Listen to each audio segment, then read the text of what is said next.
कहानियाँ बच्चों के लिए लिखा जिन्हें बड़ों ने। इस सिलसिले में आप बड़े मुसन्निफ़ीन की लिखी हुई कहानियाँ सुन रहे हैं जिन्होंने बच्चों के लिए लिखी और कहानी के अख्ताम पर आपको ये बताना होता है कि आपके ख़्याल में बताए गए 4 मुसन्निफ़ीन में से ये कहानी किसकी तहरीर होगी। आइए आज की कहानी सुनते हैं। इसका नाम है धोखा। कुत्सिया बाजी की मंगनी थी, इसलिए सारा घर सुबह से वहाँ रवाना हो गया।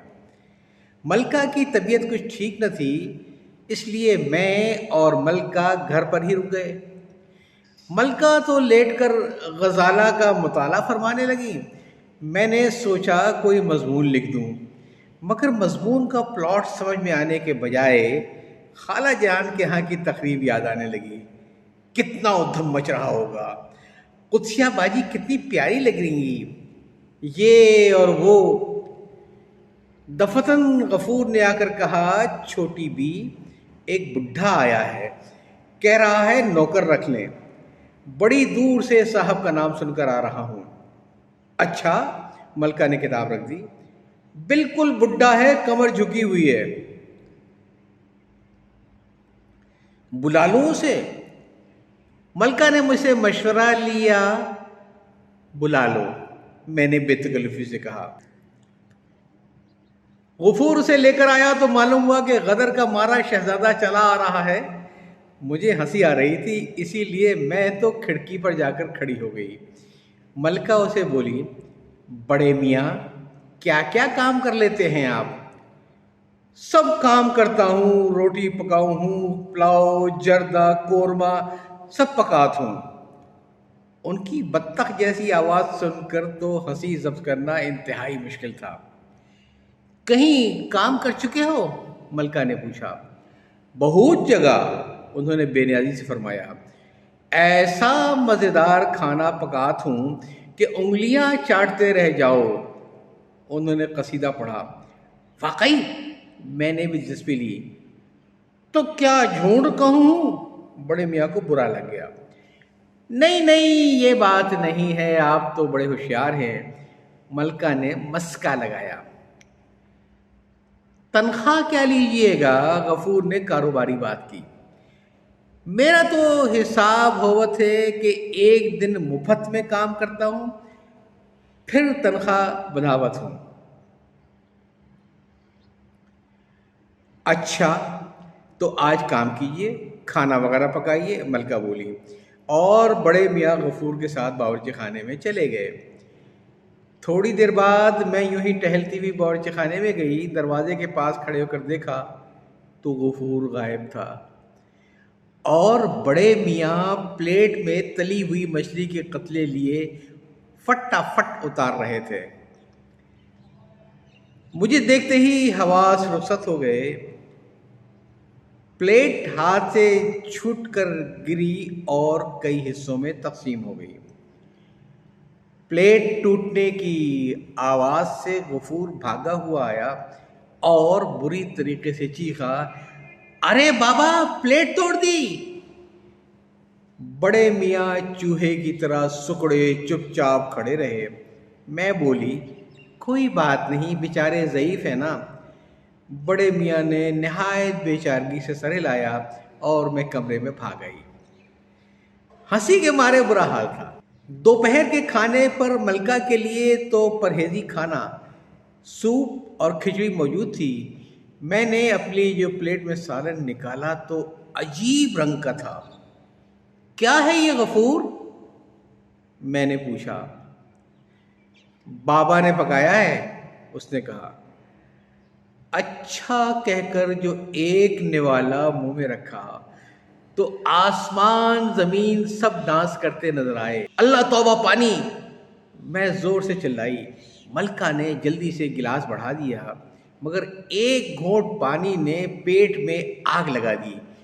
दूसरा घोंट पिया तो आछू हो गया। मलका को ऐसे नाजुक वक्त में भी मजाक सूझ रहा था। हंस हंस कर पूछ रही थी, क्या हुआ? अरे भाई, क्या हुआ आखिर, बताओ ना। मैंने जल्दी से फिरनी की प्लेट उठाकर खाना शुरू की, तब जाकर कुछ सुकून हुआ। बाबा से पूछा, इसमें कितने मन मिर्चें डाली थीं? तो उन्होंने निहायत मुख्तसर जवाब दिया, ये हमरे वतन का खाना है। मजबूर होकर मछली के कत्लों पर इक्तफा करना पड़ा। मलका ने भी हल्के से चखा तो उनको और भी मजा आया, नाच गई। मैंने बड़े मजे से पूछा, क्या हुआ आखिर, क्या हुआ? हम दोनों हंस पड़े। खाने के बाद मलका तो पड़कर सो गई, मैं भी सोने के लिए लेटी। अभी आंख लगने न पाई थी कि एक अजीब सी बेसुरी तान से मैं चौंक कर उठ बैठी। उस वक्त गफूर भागता हुआ आया। अल्लाह बीबी, चलकर देखिए, बड़े मियाँ गाना गा रहे। मलका भी उठ बैठी। हम दोनों बाहर निकले तो बड़े मियाँ बरामदे में सतून से लगे आंखें बंद किए झूम रहे थे। एक हाथ से चिमटा बज रहा था और गले में वो नगमा बुलंद हो रहा था कि अगर तानसीन मरहूम भी सुन लेता तो खुदकुशी कर लेता।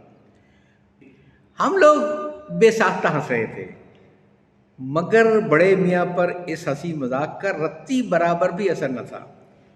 गफूर से जब्त न हुआ, उसने बड़े मियाँ को झंझोड़ दिया। फिर क्या था, उछल पड़े, चिल्लाकर बोले, पत्थर का कलेजा फट जावत है मेरा गाना सुनकर, तुम मजाक करत हो। गफूर गरीब तो सहम कर भाग खड़ा हुआ और हम लोग भी बेतहाशा हंसते हुए अपने कमरों में चले आए। बड़े मियाँ चुप हो गए थे, इसलिए हम भी पढ़कर सो गए। जब आँख खुली तो 4:30 का वक्त हो चुका था। मलका नाश्ते पर बुला रही थी। मुंह हाथ धोकर जब मैं पहुंची तो मलका बोली, देखो ये बाबा ने समोसे बनाए हैं, बड़े मज़ेदार हैं। मैंने भी चखा तो बड़े मज़ेदार लगे, 3-4 खा गए। जब बर्तन उठाने बड़े मियाँ आए तो मैंने पूछा, बाबा ये कैसे बनाए हैं? ये जनावर के हैं। उन्होंने बड़ी बेपरवाही से बर्तन उठाकर डाइनिंग कॉट में रखते हुए कहा। मैं और मलका मुजस्सम सवाल बन गई। जनावर, झींगर, वो बोले। झींगर यानी वो कीड़े जो फुदकते हैं? मेरा बुरा हाल हो गया। वही, ये हमरे वतन का खाना है। बड़े मियाँ इत्मीनान से काट लेकर कमरे से निकल गए और हम दोनों बुत बने बैठे एक दूसरे को घूर रहे थे। चंद सेकंड के बाद बड़े मियाँ एक प्लेट लेकर फिर आए और बड़े मज़े से बोले, झींगर को तो हम भून कर खावत हैं। प्लेट में 10-12 झींगर मरे पड़े थे और बहुत से पर पड़े थे। मैं तो उछलकर भाग खड़ी हुई। मलका जो घबराहट में पीछे खिसकी तो कुर्सी लुढ़क गई और वो एक कलाबाजी खाकर फिर उठ खड़ी हुई। कुल्लियाँ करते करते हम दोनों का बुरा हाल हो गया।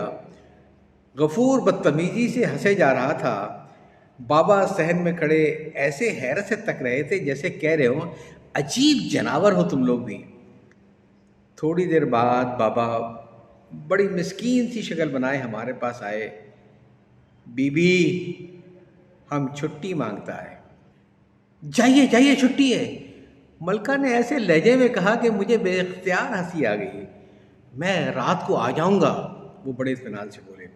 अब जितनी उम्र है इस घर में बिता दूंगा।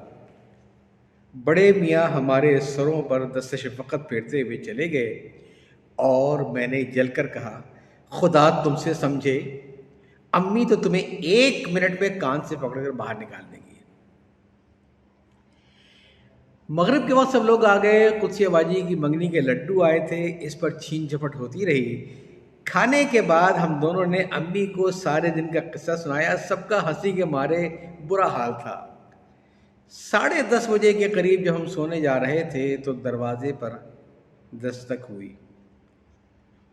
वो बड़े मियाँ होंगे, मैंने सहम कर कहा। गफूर बाहर गया तो आन कर अब्बा जान से बोला, बाबूजी कोई साहब हैं, उनके साथ सामान भी है।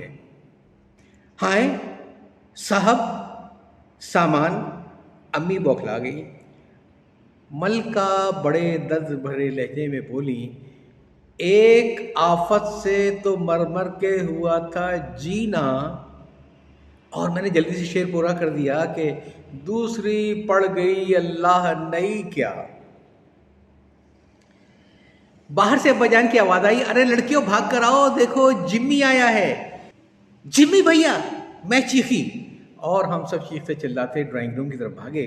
वहाँ जिम्मी भैया खड़े मुस्कुरा रहे थे। हम सब चारों तरफ से चिमट गए। अम्मी भी आईं, बलाएं ली गईं, ढेर सारे प्यार हुए। मलका ने बड़े प्यार से पूछा, अल्लाह जिम्मी भैया आप कैसे आए? लाहौर से टिकट कटाया, रेलगाड़ी ने यहाँ पहुँचा दिया।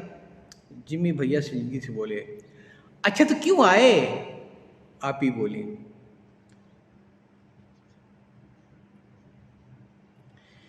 अब बात यह है जनाब, उन्होंने टाई की नाट खोलते हुए कहा, जब गीदड़ की शामत आती है तो वो शहर का रुख करता है।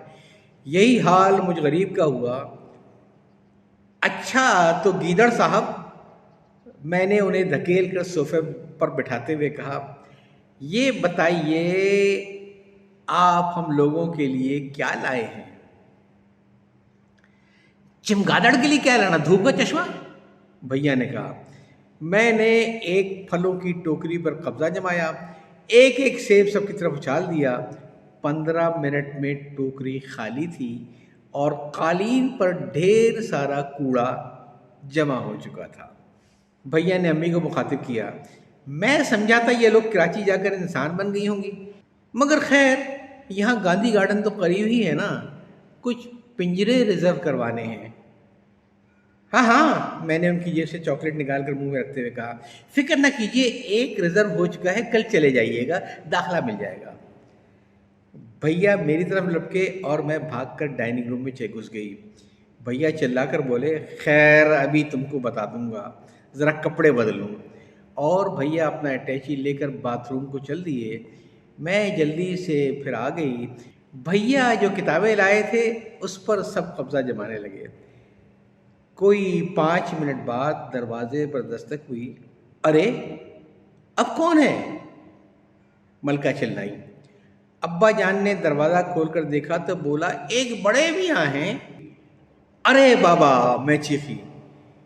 बाबा अंदर आकर खड़े हुए।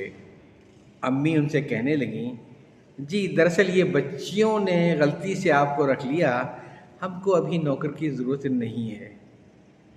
उन्होंने सलाम करके कहा, हुजूर बड़ा गरीब आदमी हूँ। दफतन मेरी निगाह उनकी कलाई पर पड़ी। सलाम करने से उनकी आस्तीन ज़रा हट गई थी और कलाई पर बंधी हुई घड़ी झांक रही थी। जिम्मी भैया की घड़ी। मैं बदवासी से बाथरूम को भागी, दरवाजे पर हाथ मारा तो खुल गया। बाथरूम खाली पड़ा था। बाहर खुलने वाली खिड़की खुली पड़ी थी। मैं फिर दीवानों की तरह भागती हुई बाबा की तरफ आई। बाबा झुककर पीछे हटे, मगर मैंने एक हाथ जो मारा तो बाबा की दाढ़ी मूछें दोनों मेरे हाथ में थी। जिम्मी ऐ? अम्मी और अब्बाजान एक साथ चीखे। आपी भी बदवास होकर आई। उन्होंने पगड़ी पर एक हाथ मारा तो 2 थान की पगड़ी दूर जाकर गिरी। अरे ये क्या बकवास है जिम्मी, तुम सारा दिन? अब्बाजान कहती चली गई।